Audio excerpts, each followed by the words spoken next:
Hello, hello mga ka-freshness! Magandang umaga! Yes mga ka-freshness! It's Sunday morning at ito nga ang kaganapan ngayong umaga. O ikaw, ano bang kinabibisihan mo ngayong linggo?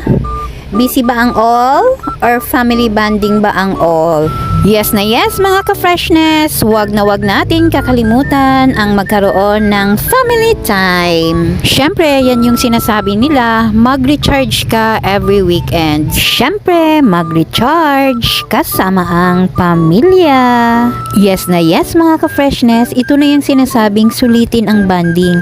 Kaya nga ako, eto, sinusulit ang pag-iikot-ikot sa mga itlog.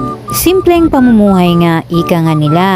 Pero sadyang nakakahappy talaga pag nakita mo yung mga ganitong bagay na blessings.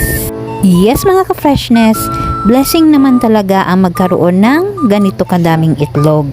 Syempre, marami akong scrambled egg kung nagkataon. What? Oh, joke lang mga ka-freshness. Nakakatuwa talaga mga ka-freshness pag ganito yung nakikita mo. Imagine if mapipisa ito lahat. Wow, ang dami mo namang alaga. Sadyang nakaka-happy at nakaka-excite talaga mga ka-freshness. Eto nga, pinapakiramdaman ko pa ang temperature ng mga itlog. Excited much talaga si ka-freshness. Kaya, tara, mag-ikot-ikot pa tayo mga ka-freshness at maghanap pa tayo ng mga itlog. And yes mga ka-freshness, another itlog na nga sa tabi-tabi ang aking nakita. Pero yun lang, nakakasad, mukhang napabayaan na ata ito sa tabi-tabi.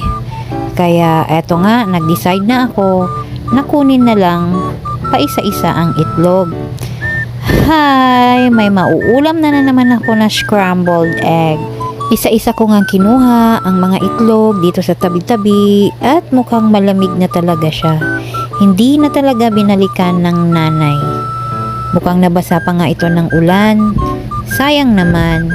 Pero syempre, walang masasayang dahil uulamin ni ka-freshness. O ikaw, katulad din ba kita na mahilig sa mga itlog? Itlog pa more. Tara, kumain na tayo ng itlog. O diba, nakaka-healthy naman talaga ang itlog araw-araw. Kaya nga, eto si ka-freshness, super duper happy basta may itlog. Kaya syempre, eto si ka-freshness, alert as always. Kaya nga, eto, ano pa bang papatagalin natin? Agad-agad ko